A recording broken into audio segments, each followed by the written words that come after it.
আসসালামু আলাইকুম। সনাতন ধর্মাবলম্বীদের জন্য আদাব। আমি গাজীপুরের কালিয়াকুর এক আসনের সন্তান। আমার বাড়ি কুন্দাঘাটা গ্রামে। আমার বাবার নাম আব্দুল জব্বার। আমার বাবা একজন ব্যবসায়ী ছিলেন। সেই সূত্র ধরে আমি ছোটবেলা থেকেই রাজনীতি করি। 1979 সালে ছাত্রদলের প্রতিষ্ঠাকালীন সময়ে শিক্ষা, ঐক্য, প্রগতি এই তিনটি স্লোগান নিয়ে বাংলাদেশ জাতীয়তাবাদী ছাত্রদল গঠন করেছিলেন 1979 সালের 1 জানুয়ারি রমনার পটমল থেকে শহীদ রাষ্ট্রপতি জিয়াউর রহমান। শহীদ রাষ্ট্রপতি জিয়াউর রহমান একজন রাষ্ট্রের প্রেসিডেন্ট হয়ে তিনি যে সকল কর্মকাণ্ড করেছিলেন, তিনি খাল খনন করেছেন, তিনি মেহনতি মানুষের দূরগোড়ায় গিয়েছেন, তিনি সকলের খোঁজ খবর নিয়েছেন। তার প্রতি এই সকল কর্মকাণ্ডের প্রতি আমি আকৃষ্ট হয়েই জাতীয়তাবাদী ছাত্রদলে আমি যোগদান করি এবং জাতীয়তাবাদী ছাত্রদলের কর্মকাণ্ড জীবনের প্রথম থেকে শুরু করছি এবং এখনও চালিয়ে যাচ্ছি। আমার রাজনীতির বয়স প্রায় 47।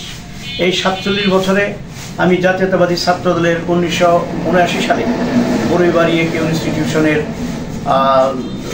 জয়েন্ট কনভেনর হয়েছিলাম এবং আমাদের তৎকালীন ছাত্রদল কালিয়াকুর উপজেলার সভাপতি ছিলেন ইসমাইল হোসেন সিরাজি, সাধারণ সম্পাদক ছিলেন গিয়াসউদ্দিন। ওনারা দুজনেই মারা গেছে। আমি মহান আল্লাহ রব্বুল আলমিনের কাছে প্রার্থনা করি আল্লাহ রব্বুল আলমিন যেন তাদের ভুল ত্রুটি ক্ষমা করে তাদেরকে জান্নাতুল ফেরদাউস নসিব করে।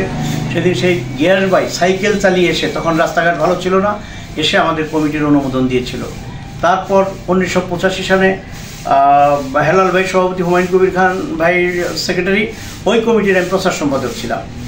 1987 সালে সম্মেলনের মাধ্যমে জনাব হুমায়ুন কবির খান সভাপতি, আমি ওই কমিটির সেক্রেটারি হই। 1989 সালে আমি নির্বাচনের মধ্য দিয়ে কালিয়াকুর উপজেলা ছাত্রদলের সভাপতি নির্বাচিত হই এবং সিরাজুল ইসলাম বক্সী লিটন তিনি সেক্রেটারি হন। তিনি 15-20 দিন আগে মারা গেছেন। আল্লাহ রব্বুল আলমিন তাকেও ভুল ত্রুটি ক্ষমা করে জান্নাতুল ফেরদাউস নসিব করুন। তারপর আমি 1990 সালের 20 জানুয়ারি কালিয়াকুর ডিগ্রি কলেজের ভিপি নির্বাচিত হই। আমি বিএনপির বিভিন্ন পদে ছিলাম। কালিয়াকুর উপজেলায় ছাত্র বিষয়ক সম্পাদক ছিলাম, ফার্স্ট জয়েন্ট সেক্রেটারি ছিলাম। আমি বোয়াল ইউনিয়নে প্রায় 25 থেকে 26 বছর এই ইউনিয়ন বিএনপির সভাপতি ছিলাম। আমি গাজীপুর অবিভক্ত জেলার জয়েন্ট সেক্রেটারি ছিলাম। আমি সর্বশেষ যে কমিটিটা বিলুপ্ত হলো সেই কমিটির গাজীপুর জেলা বিএনপির সহসভাপতি ছিলাম। বর্তমানে আমি বাংলাদেশ জাতীয়তাবাদী কৃষক দল কেন্দ্রীয় সংসদের সহসভাপতি হিসাবে দায়িত্ব পালন করছি। এমনিভাবে আন্দোলন সংগ্রামে যে পরিমাণ শ্রম, মেধা এবং সাহসিকতা নিয়ে করেছি, পথ ছেড়ে দেই নাই, এটাকে বিবেচনা করে যদি দল আমাকে মূল্যায়ন করে বা মনোনয়ন দেয় আলহামদুলিল্লাহ। আমাকে যদি মনোনয়ন বা মূল্যায়ন না করে তাহলে আলহামদুলিল্লাহ, কারণ আমি দলের একজন কর্মী হিসেবে জীবনের শুরু থেকেই জাতীয়তাবাদী ছাত্রদল বিএনপি এবং বিশ্বাস করি যে জীবনের শেষ মুহূর্ত পর্যন্ত এই দলের সাথে থাকব।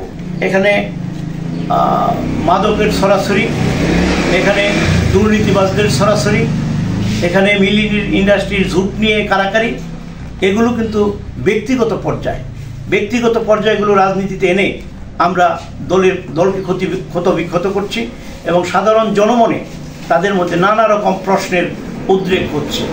তাই আমি মনে করি, বিশ্বাস করি, দল যদি আমাকে মনোনয়ন দেয় তাহলে কালিয়াকুর এক আসনকে ঘুষ, দুর্নীতি, সন্ত্রাস, চাঁদাবাজ এবং মাদক মুক্ত আলোকিত গাজীপুর এক আসন গড়ে তুলব, এই প্রত্যাশা আমি ব্যক্ত করি। দৈনিক আজকের বাংলা .net